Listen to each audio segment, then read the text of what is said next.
حددت رابطة الأندية المصرية موعد انطلاق بطولة الدوري المصري للموسم الجديد 2025-2026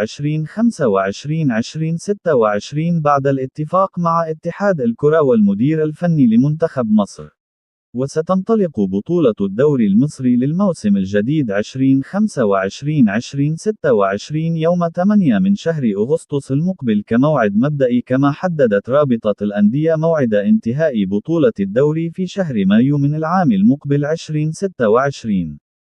وسيشارك في بطولة الدوري المصري للموسم الجديد 21 فريقا بدلا من 18 فريق بعد قرار إلغاء الهبوط في الموسم الماضي، وصعد 3 فرق من الدرجة الثانية وهم وادي دجلة والمقاولون العرب وكهرباء الإسماعيلية.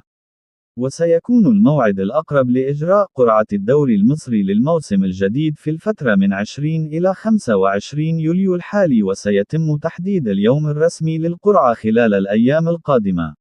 وتوج النادي الأهلي بلقب الدوري المصري الموسم الماضي بعد منافسة قوية مع نادي بيراميدز، ولذلك سيشارك الفريقين في بطولة دوري أبطال أفريقيا، بينما سيشارك نادي الزمالك والمصري البورسعيدي في بطولة الكونفدرالية الأفريقية. وجاء تقديم موعد بداية بطولة الدوري المصري ليبدأ في 8 أغسطس بدلاً من 15 أغسطس، حتى يقام 3 أو 4 جولات قبل التوقف لإقامة معسكر المنتخب المصري في شهر سبتمبر المقبل لاستئناف التصفيات المؤهلة لكأس العالم.